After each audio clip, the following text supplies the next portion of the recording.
So I so appreciate your expertise and your perspective. And so if we're speaking directly to the consumer today, what can the average consumer do to begin making different choices for themselves and their family members? Obviously, as 100-Year Lifestyle licensed affiliate chiropractors, you know, I did some research when we launched the 100-Year Lifestyle to find out, you know, what are some of the secrets for people that do live active, healthy, long lives, that are not rotting away as human preservatives in nursing homes, but they're actually having great quality of life into their 70s, 80s, 90s, 100 and beyond. And what we came up with was the healthcare hierarchy of the 100-Year Lifestyle, which is self-care first, healthcare second, and crisis care last. The other thing that we learned is that the highest group of people that were living long, healthy lives were the people that took care of themselves, that made self-care a priority, and they took care of themselves along the way. They didn't get sick. They weren't on lots of different drugs.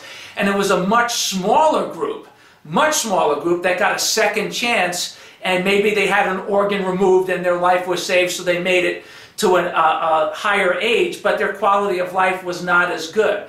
And so part of the goal, and one of the goals that we're doing in communities as 100-Year Lifestyle licensed affiliate offices delivering a unified branded chiropractic lifestyle-oriented message, is delivering this concept and this education to change people's lives and change people's consciousness so they can live an active, healthy, long life. What you're talking about here is such an important dimension of it because of the bombardment, I believe, that we have directly to the consumer about how easy it is and what the quick fix would be if they just started taking drugs. What would you advise a consumer about how they could live their life differently so they could ensure an active, healthy, long life, not just for themselves, but also for their children? Well, the number one thing that I do when talking to people, and obviously I'm not a doctor, so I can't make recommendations, but I am a wellness consultant, and so I can give people the information of what I know and what my experience has taught me. And so I generally ask people, first of all, if they're on any pharmaceuticals, if they're on drugs. And most average Americans are on 4 or 5 products at a minimum. And then I take a look at those products, and the vast majority of those people are either on cholesterol-lowering drugs or, you know, things for diabetes and things for high blood pressure. And I ask them if they would be willing to embrace the idea that they could be healthy without drugs. And when they start to accept the fact, well, no, I'm diabetic because, I'll always have to be on my diabetes drugs, but yeah, I'm sure I can get rid of the cholesterol drugs if you want me to. I try to get them to understand that it's first a mindset, that you have to understand that drugs are toxins and that you should take drugs only as a last resort. And that is imperative that they understand that you exhaust all other possibilities, that you allow your own innate healing process, and that you do your own due diligence to find other alternative therapies. And then I ask them about their dietary regimen. Do they eat organic foods? How do they source their foods? Do they eat lots of fruits and vegetables? Do they grow anything? Do they go to farmers markets? Do they avoid pesticides? Because what I find is a lot of people end up on pharmaceuticals just because of all of the toxicity in our environment. People don't recognize that the chemicals in their water and in their food and in their air and all of those things are damaging their health long term. So I try to educate people about those things. And then also about the fact that are they drinking beverages that contain aspartame and food colorings, and are they eating, other foods that have chemicals and things in them? Are they exercising? Do they walk? Do they do anything to reduce stress in their life? Because stress, as you know, is the #1 killer because it produces cortisol, and that is known as the death hormone. So I just try to endorse a lot of the things that I've had to use personally in order to regain my own health. And quite frankly, chiropractic is the cornerstone of that for me. And I make sure that I'm in at least once a week to get an adjustment. It doesn't matter if I'm feeling good or if I'm feeling bad. If I'm feeling bad, I actually sometimes go in as many as 3 times a week in order to get adjusted if I have a bad cold or something. Because I know from my training in pharmaceuticals that the central nervous system is the communication system of the entire body. It communicates to all the cells and all of the organs. And if there's anything that is causing that communication to be interrupted, then the body is going going to become diseased. And once you explain all of those things to people, and I myself am one of those individuals that I walk my talk, I think that's how I have the greatest influence on other people. I think you can cajole and you can try to educate and you can try to make people feel guilty and you can try to coerce them into doing things. But when you are walking your talk, they will migrate, they gravitate towards me, and they want to know, what are you doing? Why do you look so youthful for your age? Why are you so healthy? Why do you have that sparkle in your eye and that glow in your skin? I want what you have. And that's when I get an opportunity to really educate people. Wow. Well, Confessions of an RX drug pusher. We could call you Confessions of a 100-year lifestyle chiropractic advocate. And your work is so meaningful. And you know what really touched me, Gwen, when I saw you out at the Wave? After you spoke, we were, I don't know if you remember, we were right outside the 100-year lifestyle area there, and a young child came up to you and said something to you that really touched you, and you just burst into such this raw emotion that I started crying. I was blown away. And can you tell me what this child said to you, and then your journey, because of the choices that you've made and you becoming an advocate for what you're standing for, has not been an easy journey. I want to make sure we cover that as well. So let's start with the little boy and what he said to you. Well, the little boy, as you know, he waited for a moment to be able to address me, and then he said, "Can I speak to you for a minute?" And I said, "Of course." And you know, he looked to be about 9 or 10 years old, don't you think? That's probably about how old he was. Probably 9 or 10. He was cute as could be.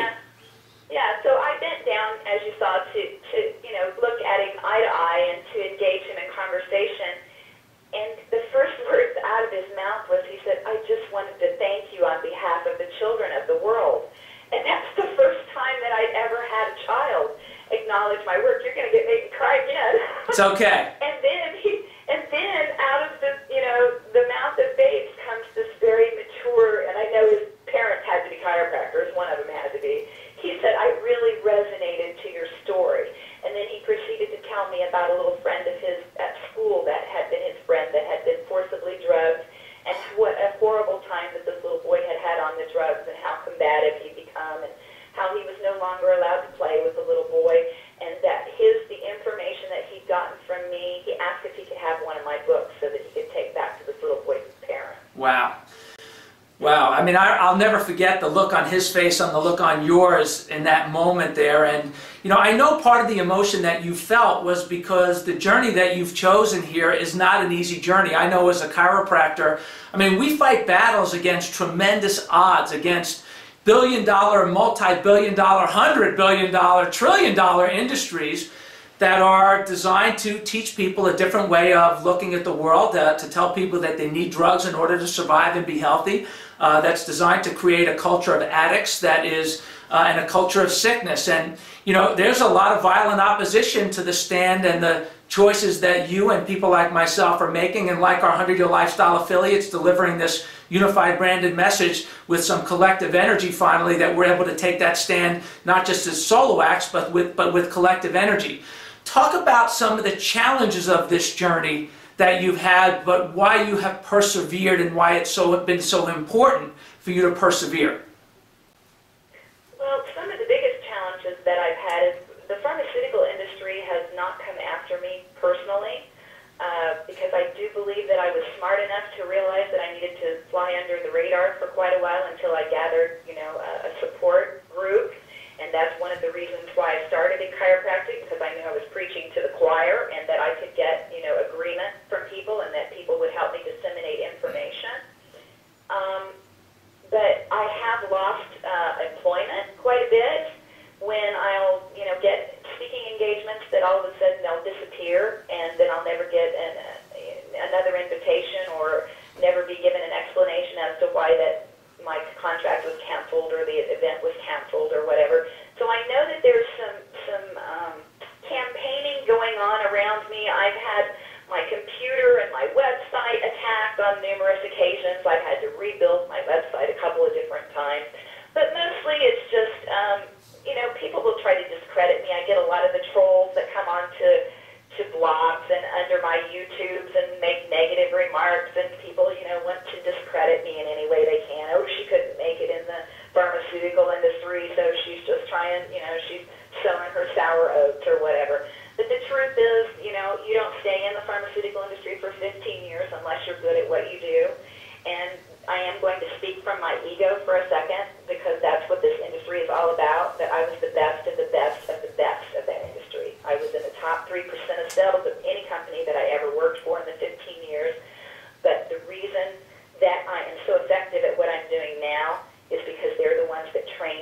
That's awesome. And you know what? You just gave me another chill, because I could tell you, I've done a lot of media. I've done TV, I've done radio, I've done all kinds of stuff, and the same thing has happened with me, is that I remember I had a situation. I actually was on a show with some of the people that you've mentioned. It was Oz and Roizen on their show, Real Age. It was a radio show. And they just tried to trip me up from so many different angles. And they ended up, it was crazy how this happened. They actually hung up the phone in the middle of the interview and disconnected the call because they realized, wow, this guy is sharp. And that's one of the, it was really great. My wife called me up and she said, did they just hang up on you? And I was like, yeah, they did. And I got so many calls from so many of my chiropractic friends that, wow, you really took it to them. And, you know, it wasn't attacking anybody. It was just speaking the truth with a loving perspective. But when you have the facts, it's amazing how people will rally behind you. But the other side does get a little nervous. And that's why I love about what we're doing with the 100-Year Lifestyle. I do believe that having a collective energy of a unified branded chiropractic message is more important than ever, so that we can move forward under a collective branding and a collective energy, and also have affiliates and associates and people like you, Gwen, who are just doing a great job out there. And you know, I want to tell people just real quickly now, because we're running out of time, just give us a quick synopsis of each book, which I want everybody to go ahead and get several copies at least for your reception area. You have Confessions of an RX Drug Pusher, and then Drugging Our Children. Really? Tell us a little bit about each one of those, and how can people contact you? Confessions of an RX Drug Pusher is really an autobiography / wake-up call. And it's me trying to alert the consumer and parents and caretakers about the dangers of drugs and the agenda behind drugging our children. And that's a paperback book, $14.95. You can get it off of my website, GwenOlsen.com.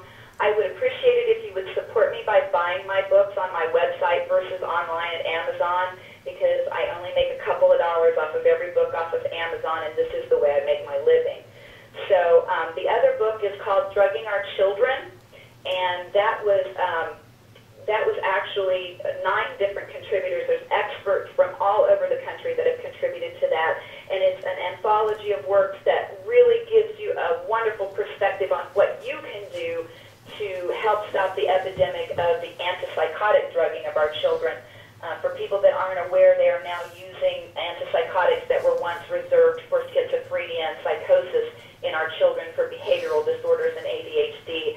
And for 3 years running, the antipsychotic drugs have grossed over $14.7 billion. They have been the biggest prescribed as well as the biggest income earner for 3 years running. And we need to stop this, because our children, they're growing their prescription rate at 9 times the rate of the general population. Wow. In our kids. Yeah, and I heard Brian Kelly say at the Wave, and this sent a chill up my spine. I never heard it put quite this way before. He said, we are creating a generation of uneducatable kids. Yes, you are. Because of we are. The kids that are going on, the numbers of kids that are going on prescription drugs. That is scary. We are creating a generation of uneducatable kids. Woo! That's right, because they're all brain damaged from vaccines and psychotropic drugs. Right. Well, www.GwenOlsen.com, correct? That's GwenOlsen.com, correct, Gwen? That's correct, and I also have 2 Facebook pages. For chiropractors, you can get in my personal network, and then I also have a professional Facebook page. But if you want to jump on those, that's how I disseminate information, and I'm always keeping abreast of the latest worldwide. And how do they find that? I'm Gwen Olsen in Austin, Texas. Okay, cool. Very, very good. Well, Gwen, we so appreciate your work that you're doing. We have, at the family practice, we have a network of 100-Year Lifestyle licensed affiliate chiropractors. We believe that everyone deserves to be healthy and express their full potential from the time they're born throughout their lifetime. We also believe that it's time for chiropractors for you to step up the game. We are the doctors of the present. The doctor of the present will give no medicine, but will interest his patients in the care of the human frame, in diet, and in the cause and prevention of dis-ease. So be present. Gwen, you're a warrior for the cause. We love and appreciate you so much. Thanks for all the work that you're doing, and we're going to open it up to some questions here. All righty? Well, thank you for having me, and I'd just like to say one final thing. I do understand that you all are in a position where you're in a David and Goliath battle against the